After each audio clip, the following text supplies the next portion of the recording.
Today we're going to be going over the untold truth about Bar Rescue and why your favorite show may be hiding a bunch of unseen secrets. Welcome back to the channel, guys. Make sure to leave a like and subscribe if you do enjoy these types of videos so we can keep bringing them to you. However, let's go ahead and get right into the video. Jon Taffer is an American hero. After all, he's trying to save these bars, right? Well, first off, I wanted to go over how they pick the bars. Usually, landing a spot on a reality TV show where something is willing and someone are willing to spend their hard-earned money and save your failing business seems like a pretty sweet deal. Sometimes too good to be true. The actual task of getting on the show is pretty straightforward. You simply fill out an application, just like if you were trying for a coveted busboy spot at your local drinking place. Of course, that's just one way. Bar Rescue, however, has another method.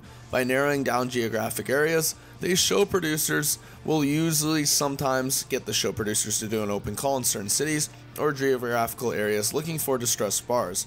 Other times they'll do all the legwork and call bars themselves to see if they're interested for appearing on the show.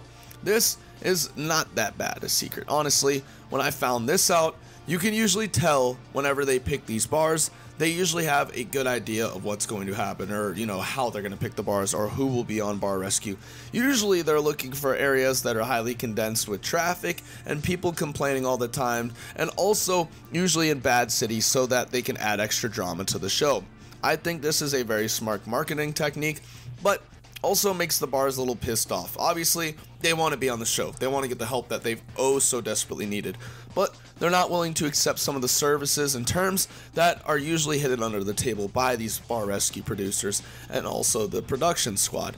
They know that they're here to help them. However, they have to get viewers, so they're going to do whatever it takes to get them those. Did you guys know that the famed Troubadour in West Hollywood, the American institution that many people love going to, that Jon Taffer actually ended up running? The list of artists who played at the bar/coffee house is a who's of who of all the best musical acts. It's where Bob Dylan first plugged in, Elton John made his US debut, and where John Lennon and Harry Nilsson, drunk on Brandy Alexander's, hackled the Smothers Brothers. This place is chock full of history.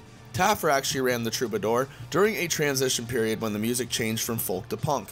He was there when Harry Nilsson, again drunk on Brandy Alexander's What's New, got into it with punk fans. He was also on hand for the Troubadour's 25th anniversary, when a lot of big names came back as a fundraiser of sorts to help fix the broken plumbing responsible for standing water in the kitchen. Taffer's resume is quite extensive, managing bars and coffee shops on both coasts before opening his own bar in 1989, so he could walk the talk to an extent. Knows what he's doing, and he definitely has a lot of success in his field. That's why you see him get so mad at owners who are very ungrateful for what he is accomplishing and helping them do. I think this is a very cool method of excuses where he can go ahead and extend his helping hand with his production cast's hand, make sure they're having a great time, and also making sure that their bars are being saved. Now it seems like the owner, or I guess the co-host or own host, you can call him, Jon Taffer, he's literally the face of the brand Bar Rescue. Seems like everyone likes him. However, a lot of people hate him more than people liking him. But for someone with an impressive CV like Taffer, there are a lot of people ticked at him. And it's not just your average Joe who doesn't like a brash New Yorker who yells a lot. No, many accomplished bartenders hate Taffer. Why? Well, he often says stuff that is flat out wrong, like this tequila is inherently made from mezcal, which mescaline, the hallucinogenic drug, is made from. So tequila can have a hallucinogenic component. You might be talking to someone who's not there. In the real world, tequila and mescaline come from plants with similar names, but those plants are in very different families. It might be an easy mistake for a layperson, someone to make, but someone like Taffer, who is literally a self-proclaimed expert, should know that this is not the case. And that is not the only questionable thing he's said. You know how to cure a hangover? Don't drink too much. Given the price of time machines, that'll be tough when you're on your fourth screwdriver, or fourth Mike's Hard. That reminds me, the screwdriver, the drink Taffer said every bartender should know how to make. It's an orange juice and vodka, the alcohol equivalent of Gordon Ramsay saying every chef should know how to make PB&J.